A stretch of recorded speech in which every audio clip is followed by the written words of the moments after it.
हरियाणा की हर अपडेट के लिए बेल आइकन दबाएं और सब्सक्राइब करें STV हरियाणा न्यूज। सीधे रुख करेंगे चंडीगढ़ की तरफ, जहां हमारे संवाददाता राकेश गुप्ता विधानसभा स्पीकर ज्ञानचंद गुप्ता से बात कर रहे हैं।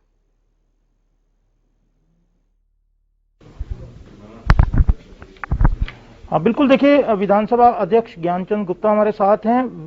प्रिजाइडिंग ऑफिसर्स की जो एक मीटिंग होती है, सालाना मीटिंग, 80वीं मीटिंग जो है देहरादून में माफ करें, गुजरात में होने जा रही है और महत्वपूर्ण विषय है इस दफे, क्योंकि आमतौर पर आप देखते हैं कि विधान पालिका, कार्यपालिका और न्यायपालिका में अफसर जो परस्पर है, इन दिनों में कई जगह तनाव रहता है। इसको सौहार्दपूर्ण कैसे संबंध हो, इस विषय पर ये जो है 80वीं जो प्रिजाइडिंग ऑफिसर्स की कॉन्फ्रेंस है वो होने जा रही है। और महत्वपूर्ण बात यह है, इस कॉन्फ्रेंस में प्रधानमंत्री और राष्ट्रपति भी रहने वाले हैं।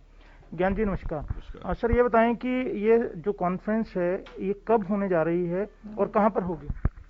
देखिए, ये ऑल इंडिया प्रिजाइडिंग ऑफिसर्स जो अपने सभी जो स्पीकर्स हैं उनकी 80वीं जो कॉन्फ्रेंस है, ये गुजरात के जो स्टैच्यू ऑफ यूनिटी है केवडिया गुजरात में, वहाँ पर 25-26 तारीख को 2 दिन के लिए होने जा रही है। और इस कॉन्फ्रेंस का उद्घाटन हमारे देश के महामहिम आदरणीय राष्ट्रपति जी करने वाले हैं, कोविंद जी करने वाले हैं। और ये कॉन्फ्रेंस इतनी महत्वपूर्ण है कि इसमें उपराष्ट्रपति भी रहेंगे, लोकसभा के स्पीकर तो उनके द्वारा तो आयोजित की गई है, और इसका समापन जो है हमारे देश के प्रधानमंत्री आदरणीय नरेंद्र मोदी जी 26 तारीख को करेंगे। 26 तारीख जो है वो संविधान दिवस के रूप में पूरे देश में मनाया जाता है, तो उसी उपलक्ष्य में ये 25-26 को जो है ये कॉन्फ्रेंस वहां की जा रही है। और विषय बड़ा महत्वपूर्ण है। विषय है कि न्यायपालिका, कार्यपालिका और विधायिका के अंदर आपसी सामंजस्य कैसे बनाया जा सके, इस आपस के अंदर सौहार्दपूर्ण वातावरण कैसे बन सके, इस विषय के ऊपर वहां कॉन्फ्रेंस के अंदर चर्चा। ये बताएं कि इसमें एक शब्द है हार्मोनियस, सौहार्दपूर्ण। इसकी जरूरत, इस विषय को आज के संदर्भ में अगर लें तो इस विषय की जरूरत क्या पड़ी, क्यों पड़ी? देखिए, कई बार देखने के आया है कि आपस के अंदर किसी भी विषय को लेकर के टकराव की स्थिति कई बार आ जाती है। वो टकराव की स्थिति ना आए, आपसी विचार विमर्श से कहीं पर भी अगर किसी भी अंग की कोई डिफिकल्टी है या कोई दिक्कत है, उसको सॉल्व किया जाए और आपसी सद्भाव से सौहार्दपूर्ण वातावरण के अंदर जो तीनों अंग हैं वो अपना अपना अलग अलग कार्य, जो उनकी ड्यूटियां प्रेस्क्राइब्ड हैं प्रीएम्बल ऑफ जो अपना कॉन्स्टिट्यूशन है उसके अंदर, उसके ऊपर वो कार्य करें। तो आपने भी अपनी स्पीच वहां पर देनी होगी, आप क्या पक्ष वहां पर रखने जा रहे हैं? नहीं, देखिए, मैं समझता हूं कि ये एक बैलेंस्ड अप्रोच जो है वो सभी जो अपने अपने क्षेत्र है उनके अंदर रहनी चाहिए। किसी भी क्षेत्र का, किसी भी अंग का एक दूसरे के ऊपर अतिक्रमण नहीं होना चाहिए।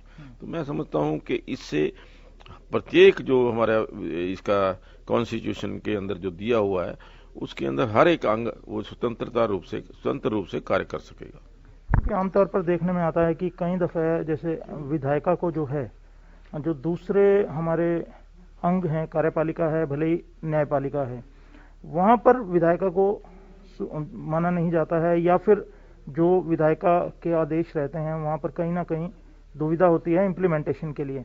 आपने अपने विधानसभा अध्यक्ष बनने के बाद कई तरह के रिफॉर्म्स किए हैं, तो वो समय की जरूरत है राष्ट्रीय स्तर पर?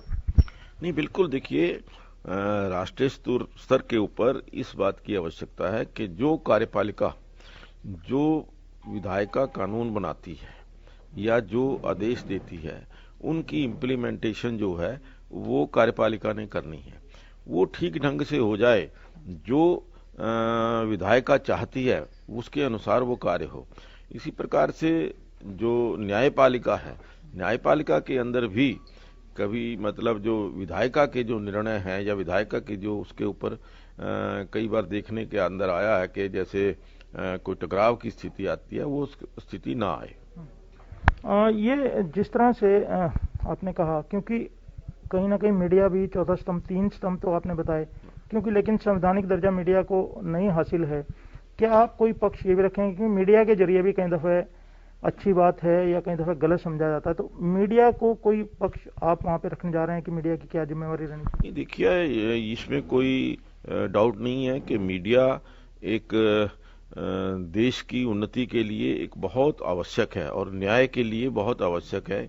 कई बार ऐसे केसेस जो मैं समझता हूं कि कार्यपालिका के ध्यान में नहीं आते, विधायिका के ध्यान में नहीं आते, और सुप्रीम कोर्ट के अंदर जाना हर व्यक्ति का, आम आदमी का मुश्किल है। तो उस दृष्टि में जब मीडिया सामने आता है तो उस मीडिया का भाई एक अहम रोल इस देश की आज़ादी को कायम रखने के लिए, देश को आगे बढ़ाने के लिए बन जाता है।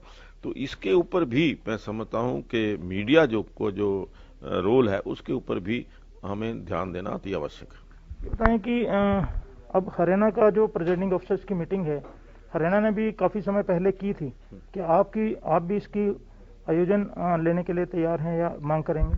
नहीं, बिल्कुल, अगर हमें मिलेगी मैं मांग भी करूंगा कि इस प्रकार का आयोजन अगर हम हरियाणा में कर सके तो ये हमारा सौभाग्य होगा।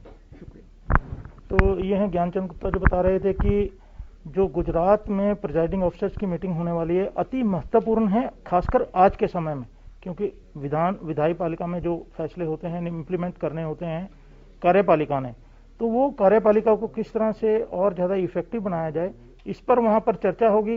राष्ट्रपति जहाँ इसका उद्घाटन करने जा रहे हैं इस कॉन्फ्रेंस का, वहीं प्रधानमंत्री इसके समापन कार्यक्रम को जो है जिम्मेवारी, समापन कार्यक्रम के मुख्य अतिथि होंगे, वहाँ पर अपना विचार, अपने जो संबोधन है वो भी प्रेजाइडिंग ऑफिसर्स को करेंगे। जी, इस तमाम बातचीत को यहाँ तक पहुँचाने के लिए बहुत ही विशेष बातचीत